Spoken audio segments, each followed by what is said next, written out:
Partner Talk series. Today, I am delighted to be speaking with Hayley Roffey, who is the Managing Director of Global Fund for Children. Global Fund for Children is one of the founding partners of the Spark Fund, which is a participatory grant-making initiative that enables young people to make funding decisions that directly impact their communities. Hayley, thank you so much for being here with me today. Thank you for having me. I'm delighted to be here. I'm hoping you can tell us just a little bit more about Global Fund for Children today. I know that your organization has a unique way of finding and working with partners, and I'd really like to hear more about that.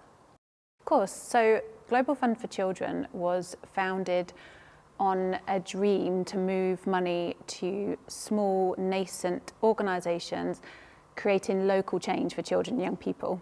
That's a very short way of saying what we do.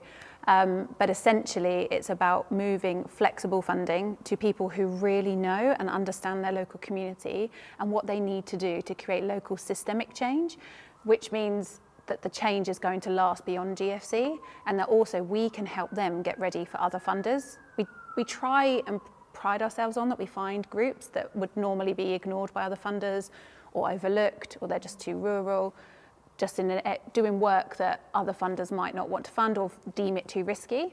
So that's who we are, essentially. Thank you so much for explaining more about how GFC works. I'm wondering if you can tell me now a little bit more about how the Spark Fund fits into all of this. I know that GFC had brought the concept of the Spark Fund to us based on what you were hearing from your partners at the beginning stages of the COVID-19 pandemic and how that was affecting them. Yeah, of course. So just as we were approaching March 2020, GFC had really started to fund youth-led groups, which had been quite new to GFC at the time.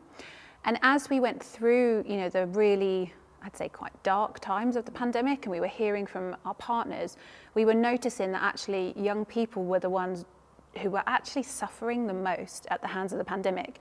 They couldn't go to school anymore. They couldn't see their friends. Mental health was on the rise, especially in countries around the world where they couldn't have access to the internet. They couldn't actually get those things that they needed to feel connected. So we kind of sat back and looked, what is an opportunity here for young people? Young people know what is directly affecting them right now.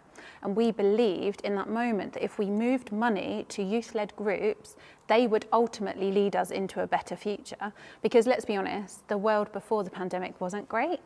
And actually, we believed as an organisation that if we got flexible funding, unrestricted money into the hands of young people who were doing incredible things in their local environment, that actually we could lead the way out of the pandemic into a brighter future. And I also just think it sends a message to other funders that you can trust young people. Look, they're incredible. What they're doing, the needs they're meeting, is just unprecedented. And that was what was really exciting for us about Spark Fund. That's fantastic. And can you tell me a little bit more about how the Foundation's funding has contributed to your ability to meet those needs for these partners? Of course. Well, the Foundation's funding has been incredible because we always believe that Spark Fund could be, the scale is endless, right? The possibilities are endless. And with the Foundation's support, we were able to cement the original concept into an actual project. And because the Foundation just is working so well in partnership with us, and it feels truly a partnership, we were able to learn from one another and actually create systems and processes that meant we could get money to these groups. But what's been brilliant is the speed that it's happened. We only received, the first funding in the summer, and already grants have gone out to youth in youth groups in Eastern Europe and Eurasia. And not only has it done that, young people decided where it went. So the whole process was just set up incredibly fast. And without the Foundation's support, access to your team and, working together and problem solving and really talking out these different ideas and solutions, I just don't think that would have happened in that way. And of course, now we've got this incredible project that other people are noticing. How can we get involved? What can we do? Let's be part of this big partnership, which was the dream of Spark Fund right in the beginning when Global Fund for Children came up with it.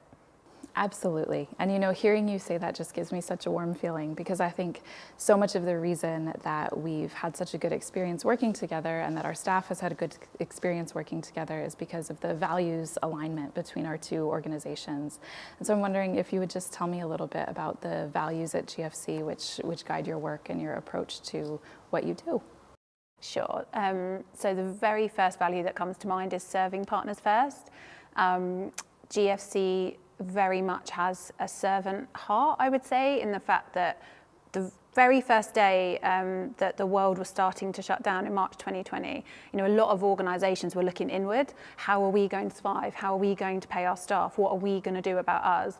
But our CEO just said, right, what are we going to do for our partners? It was partners first. And we made our first emergency grant, I think it was on the 10th of March 2020, which was before most people had really even got their head round what an emergency grant would look like. How can we do this? And it was because a partner from Peru came and said, we need help. We don't know what's going on here. Could we just have a relationship with you?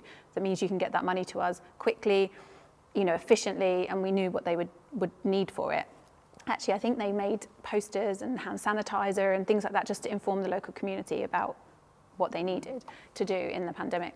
So I'd say that value really, I really live and breathe that, I think, in our organisation, and that makes me really proud to be at GFC. And I feel that that's definitely a value that we share. And I'd say another one is courage. I think grassroots leaders and young people have to be really courageous, and they have to be courageous often when no one else is looking. You know, it's those small moments of courage that you see amongst a group who are helping one another to access funding, that you see in the participants when they're, you know, deciding who's going to get funding. And it's like, no, it takes courage to then say, actually, I think this group should, and this is why.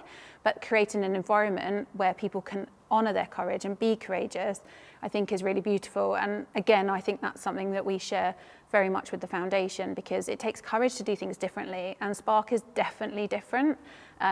Not a lot of people think young people can be in charge of decision making in this way. A lot of people think young people aren't ready, they don't know what they're doing.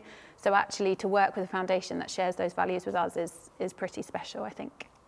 Again, thank you so much for articulating that so nicely. I think that's definitely one thing that our organizations share, that belief that young people are really capable to do more than people often think they are. And I think that the Spark Fund is really starting to prove that out. I really appreciate working with you and your team on this.